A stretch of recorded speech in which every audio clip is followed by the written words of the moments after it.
Floe is a streamlined platform for finding, performing, and transforming sounds from sample libraries, everything from realistic instruments to synthesized tones.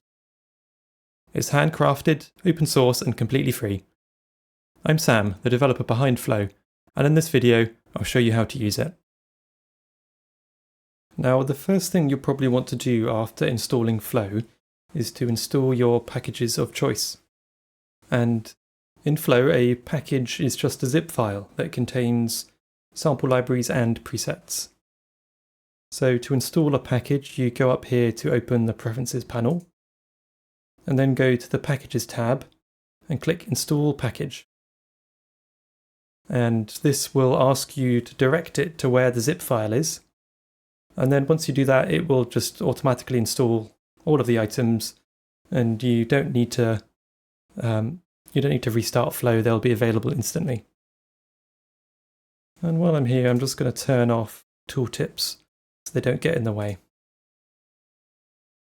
Now, to load an instrument in Floe, you want to open one of the instrument pickers, and these can be done on any of the 3 identical layers.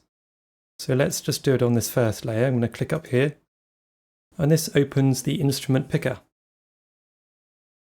The instruments are on the right, and on the left are the filters for filtering down the list of instruments. To load an instrument, you can single click, and you see it loads it in the background, or you can double click, and it loads it and also closes the panel. You can also load instruments into the other layers. So let's load the Celtic harp here. And now we have both layers that will play at the same time. Let's go over some of the controls that you can use to shape the sound. These are the same for each layer. So at the top we have the basic controls, your volume, your detune, your pan. And then below we have 5 different tabs. On the main tab we have this waveform view, which allows you to control various aspects of the playback. So you can change the loop, you can have a standard loop and set the start and end positions and move the position around.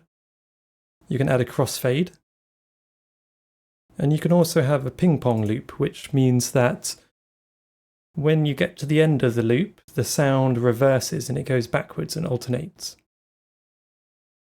Now, the list of available options here will vary depending on what instrument you have loaded.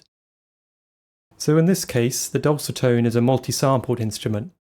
So here we allow the sounds to be looped.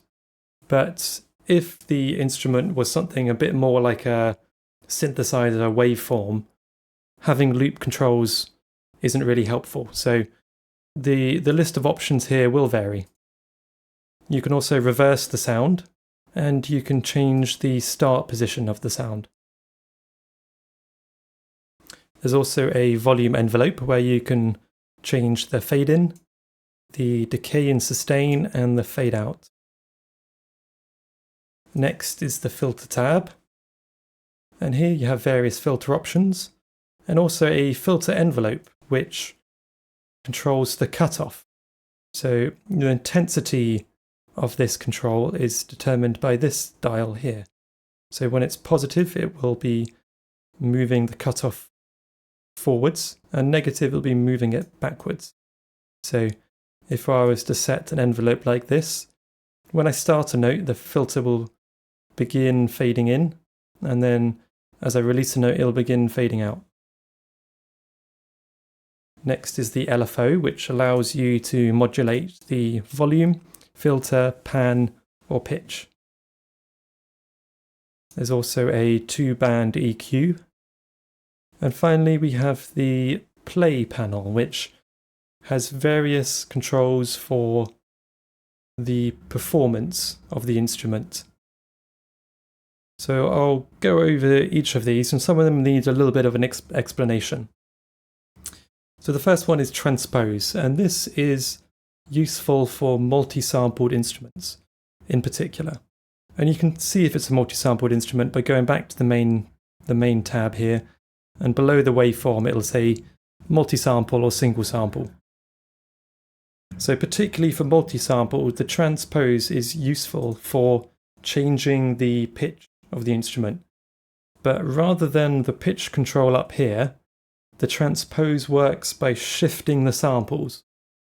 So what this actually means is you will play different samples rather than just algorithmically shifting the pitch of the existing samples. So using transpose can be quite useful for getting a more of a realistic change in pitch. The pitch bend range is quite simple. It's just how many semitones up and down does the pitch bend on your controller change the pitch of this layer. Key track is another control that's useful, but this time for single sampled instruments, where it allows you to disable any change in pitch across the keyboard. So regardless of what note you play on the keyboard, whether it's really high or really low, the sound will always play at its root pitch. So this can be useful if the instrument is, for example, a noise. So in the case of the music box library, there's some whir noises, which is the mechanical noise of the mechanism going around. And it doesn't really have a pitch, so sometimes you might want to turn the key track off so that the pitch stays the same across the whole keyboard. So you can play that, and then on top you can play other layers that do have key track on. Monophonic just means that only one voice can play at once. And next we have the range and key fade. And let's load up the dulcet tone again, because that's a good one to show how this works. Now, as I pull down the upper range of the key range, you'll begin to see at the bottom here the range is being cut. So now you can see that for the lower regions, this key range is active, but it's not active for the higher regions. So the instrument will not play for these higher keys, but it will for the lower keys. And this is useful when you have multiple layers loaded. For example, you could have the harp loaded, and we can bring up the range on here so that for the lower keys we have the dulcet tone, and for the higher keys we have the Celtic harp. You can also add a fade to these key ranges. And for example, I bring the Celtic harp range down a little bit, but then bring up the fade. You can see that the key range now has this gradient to it, which shows the volume level. So right down at the bottom here, it'll be very quiet, and then it goes back up to the full volume. And we can put the inverse on the dulcet tone layer here. And now what we have is, as you play from lower pitch up to higher pitch, you will hear the sound more gradually transition from one type of sound to the next type of sound. And this could be quite useful for designing a patch that has some of these interesting characteristics. Now, finally on the play tab is the velocity to volume curve. And this here serves two purposes really. The first is that it allows you to change the curve of the velocity to volume. So for your particular MIDI controller, sometimes you might want a more of a positive curve like this. Maybe that sounds better, that has a more of a realistic dynamic feel for you. Or maybe for your controller, you want the curve more down like this. And you can also change you can also move these handles. So if I pull it right the way down to the bottom, that means that if I play the softest as possible, then there'll actually be no volume at all. And if I play as hard as possible on the keys, it'll be maximum volume. But you can bring up that lower one so that even if you play very softly, it still has a little bit of volume. And you can double click to add points here. and change the curves of these lines between any points. This is also quite useful as a sound design feature. So similar to the key range, if you have another layer loaded with an instrument, you can have the other layer have the inverse velocity to volume curve. So what this means is that for the dulcitone, playing very softly has a very quiet volume and playing very hard has a very loud volume. But for the Celtic harp, which plays at the same time, when you play very softly, you have a very loud volume. And when you play very hard, you have a very soft volume. So this allows you to have patches where, depending on how hard you're playing, the actual type of instrument changes. And it could be quite an interesting effect. So let's talk about the effects now. So the effects are applied to the mix of the three layers. Each layer is a separate processing chain, but then they are mixed together and they are fed through the effects from the top to the bottom. And you turn the effects on by clicking the buttons up here, and you can rearrange them by clicking and dragging on the buttons, or clicking and dragging on the labels. I'll just point out the convolution reverb because we actually offer quite a lot of impulse responses in the convolution reverb, and these are quite often quite creative sound design aspects rather than realistic reverbs. So it has a similar picker to the instruments where you pick the impulse response on the right and you can filter it on the left. So let's talk a little bit about presets now.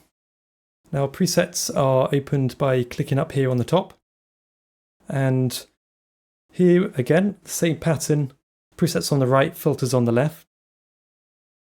And I want to just show you the tags, which is actually common to all of these pickers, but every single library uses the same pool of tags.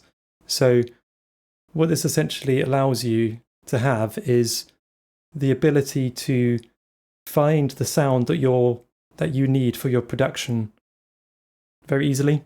So for example, I could want dreamy pads. So I just click these two tags here, and then on the right, we've got dreamy pads. And you can cycle through them using these arrows, or randomly using this randomize button.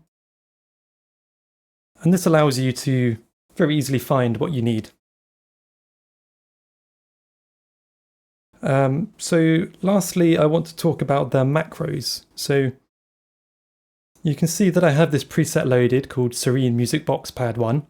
And at the bottom here, there are 4 macros.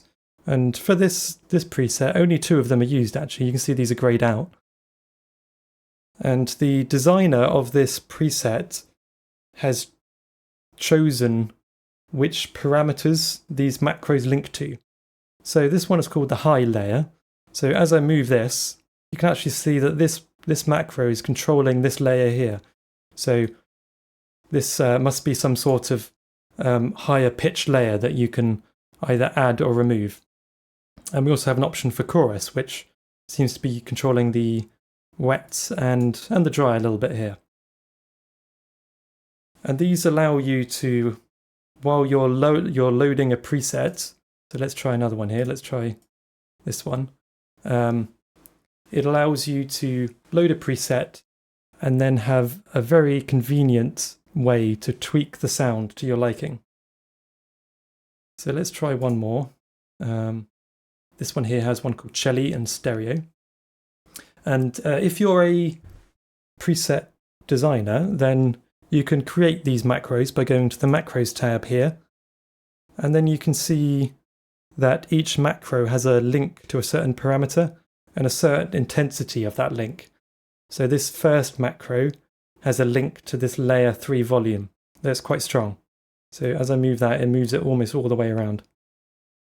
And you can change the name of the macro here.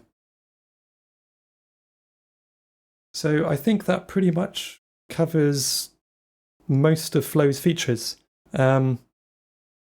I'll just point you to the Floe website, which is floe.audio, where we have quite a lot of comprehensive information, installation instructions, user manual, and just more information about the project that we keep quite up to date.